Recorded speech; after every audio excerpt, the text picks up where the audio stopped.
Alexander Girard. His modernist classics could fill a gallery. Mo Rocca gives us a tour.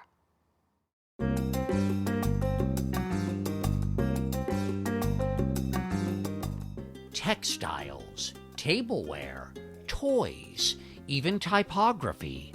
Alexander Girard put his stamp on all of it. And since we've been spending so much time at home, as a child, I dreamed of having a sunken living room. Cozy, warm, you escape from everything. Louis Grachos is executive director of the Palm Springs Art Museum in California, where we visited a Girard exhibit right before the pandemic began. This living room is a recreation. The original, from 1953, is in the Irwin Miller House in Columbus, Indiana. He wanted people to relax here, right? Exactly. Enjoy, relax, read, conversation. And even like to lie down, like right? Exactly. And really, and feel good about it. It's one of the most celebrated conversation pits in design history. Is this against the rules? Nope. It's highly encouraged. You've no doubt noticed Girard's uninhibited use of color. He certainly wasn't scared of color. No, it's not at all. He embraced color and loved color, and he learned about color through his love and appreciation for folk art. Girard traveled the world, collecting more than 100,000 folk art objects over his lifetime. In 1952, he landed at Michigan's Herman Miller Company, where he was head of the famous furniture company's fabric and textile division, and collaborated with the renowned design couple Ray and Charles Eames. Were colors like these being used typically at the time? Absolutely not. It's like he invented color. This was new. It was new, it was fresh, it was courageous. Alexander Girard was born in New York City in 1907, grew up in Florence, and studied architecture in London, but his work predated his formal education. And this I find absolutely delightful.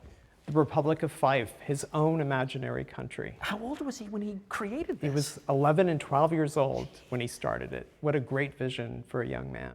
And it would be the start of a pattern he followed throughout his career. He created flags for the Republic of Fife, designing each and every aspect of the whole. The Republic of Fife had its own currency and stamps. And what's this? That's his language he created for the Republic of Fife.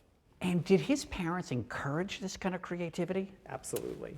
The parents were embracing, supportive, and this is another element of why Girard became such a successful artist. He was really supported from his early days. Decades ago, when Girard designed the swanky New York restaurants La Fonda del Sol and L'Étoile, he thought of everything from soup to nuts. So every cup, every saucer, every glass was all orchestrated and connected. It was about building an artwork that encompassed all these different elements. In 1965, Girard's creativity took flight with the redesign of Braniff Airlines.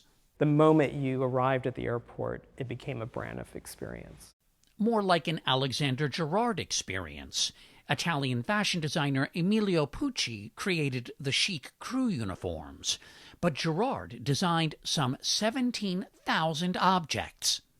Printed materials like stationery and press packages to the furniture fabric, to the fabric in the airplane seats. To the planes themselves, and right? the color. Exterior. It was unheard of in a way, in that where a designer would come in from top to bottom and reinvent an entire image for an airline. Braniff stopped flying in 1982, and Alexander Girard passed away in 1993, leaving the world a little bit more comfortable, colorful, and bright. Of course, we love the suns here. We're going to end this segment with what? The sun. There you go.